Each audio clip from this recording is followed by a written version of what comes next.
Hello students, exercise 6.3 चल रही थी। अब देखिए इसका क्वेश्चन नंबर 3। एक समलम चतुर्भुज ABCD है जिसमें AB और DC समांतर बताई हैं। इसके जो विकर्ण हैं वो AC और BD O पर प्रतिच्छेद करते हैं। दो त्रिभुजों की समरूपता कसौटी का प्रयोग करते हुए हमें ये सिद्ध करना है।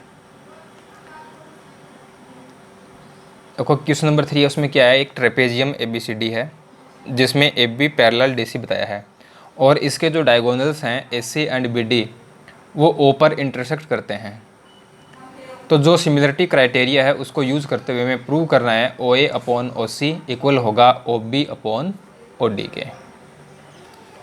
अब देखो ये अपना ट्रेपेजियम ABCD हो गया, समलम चतुर्भुज ABCD हो गया।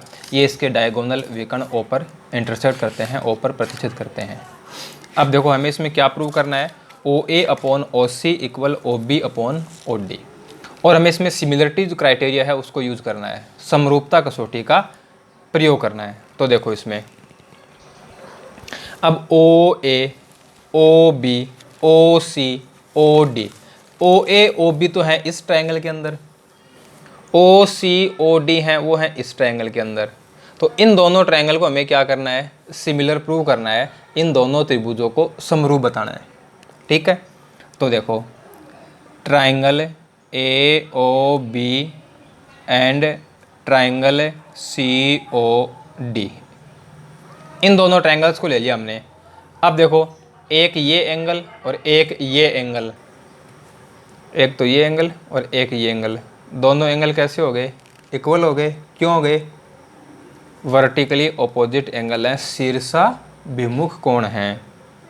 Angle AOB equal angle COD क्यों है इक्वल, शीर्षाभिमुख कोण है, वर्टिकली ऑपोजिट एंगल हैं। ठीक है, इसलिए ये दोनों एंगल इक्वल हो गए। अब और देखते हैं, अब हमें ये बताया हुआ है कि AB और CD ये दोनों पैरेलल हैं।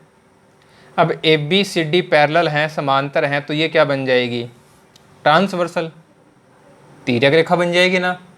तो ये एंगल और ये एंगल यानी ये दोनों कोण कैसे होंगे, इक्वल होंगे। क्यों होंगे, एकांतर कोण है, अल्टरनेट एंगल हैं। यानी एंगल OAB इक्वल होगा एंगल OCD के। क्यों, अल्टरनेट एंगल, अल्टरनेट एंगल। तो इन दोनों ट्रायंगल्स के अंदर दो एंगल इक्वल हो गए, दो कोण बराबर हो गए। तीसरे के बारे में हमें बताने की आवश्यकता ही नहीं है क्योंकि तीसरा भी क्या होगा, इक्वल ही होगा। तो AA समरूपता कसौटी से बाई AA सिमिलरिटी क्राइटेरिया, दोनों ट्रायंगल क्या हो गए, सिमिलर हो गए। Triangle AOB similar triangle COD। अब दोनों ट्रायंगल सिमिलर हैं तो इनके जो कॉरस्पॉन्डिंग पार्ट होंगे,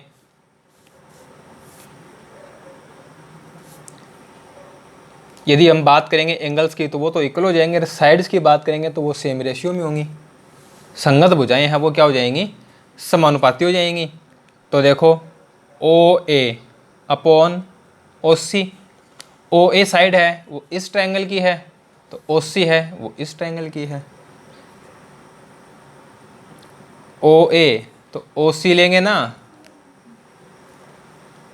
इक्वल OB, इसकी हमने साइड ली है OB, तो इसकी साइड कौन सी आएगी, OD। OB तो OD अपॉन OD, ये हमें इसमें प्रूव करना था, ये प्रूव हो गया। तो ये था अपना क्वेश्चन नंबर 3। अब देखते हैं क्वेश्चन नंबर 4। अब देखिए क्वेश्चन नंबर 4, फिगर 6.36 ये फिगर दे रखी है। अब इस फिगर में बताया गया है कि ये जो रेशियो है वो इक्वल है, एंगल 1 है वो एंगल 2 के इक्वल है। तो हमें इन दोनों ट्रायंगल्स को सिमिलर प्रूव करना है, दोनों त्रिभुजों को समरूप बताना है। अब देखो ये फिगर हो गई और ये अपने को बताया गया है। अब हमें जो सिमिलर बताना है वो है ट्रायंगल PQS। PQS ये ट्रायंगल है, ये त्रिभुज है। और TQR, TQR, ये ट्रायंगल है। इस ट्रायंगल और इस ट्रायंगल को हमें क्या करना है, सिमिलर प्रूव करना है, समरूप बताना है। अब देखो एंगल 1, ये एंगल 1 है और ये एंगल 2 है। ये दोनों एंगल हैं वो इक्वल बताए हैं। अब यदि हम PQS TQR इन दोनों ट्रायंगल्स की बात करें, इन दोनों त्रिभुजों की बात करें, तो ये जो एंगल है वो दोनों में कॉमन है। तो दोनों में कॉमन है तो इक्वल हो गया ना। अब ये एंगल है वो दोनों में कॉमन है, दोनों में उभयनिष्ठ है। तो यदि इन साइड का रेशियो इक्वल हो जाए तो SAS क्राइटेरिया लग जाएगा। यदि इन भुजाओं का अनुपात है वो भी बराबर हो जाए तो इसमें SAS नियम लग जाएगा। अब देखो यहाँ क्या है, QR ये साइड है, अपॉन QS ये साइड है। जो हमें चाहिए था वही है। अब इधर देखें QT बिल्कुल है, सही बात है, ये हमें चाहिए। अपॉन PR ये आ गई, ये हमें नहीं चाहिए। यहाँ हमें चाहिए QP। तो हमें कुछ ना कुछ ऐसा सिस्टम इसमें लगाना पड़ेगा कि PR है वो किसके इक्वल बन जाए, QP के, और PR इक्वल QP बन जाएगी तो अपना काम हो जाएगा। तो अब हमें इसमें देखना है कि PR है वो QP के कैसे इक्वल हो। तो PR QP इन दोनों को देखें तो ये कौन से ट्रायंगल के अंदर हैं, PQR के अंदर है ना। इन ट्रायंगल PQR, अब देखो एंगल 1 एंगल 2 दोनों इसी में तो हैं।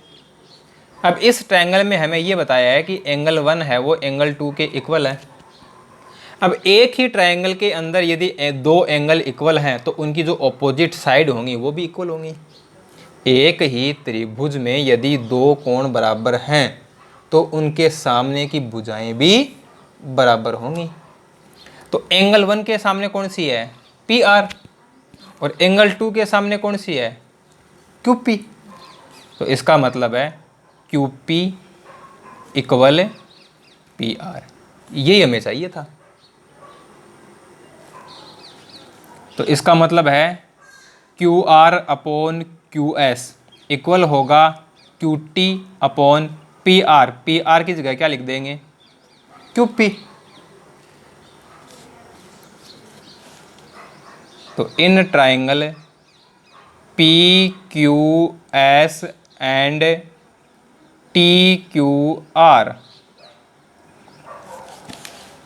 क्या हो गया इन दोनों ट्रायंगल के अंदर, QR upon QS equal QT upon QP and angle Q equal angle Q। Common है ये तो कॉमन है और ये हमने अभी प्रूव किया है। तो ये जो साइड्स हैं इनका रेशियो इक्वल है और उनके बीच का जो एंगल है वो इक्वल है। तो SAS समरूपता नियम से, from SAS similarity criteria, triangle PQS similar triangle TQR।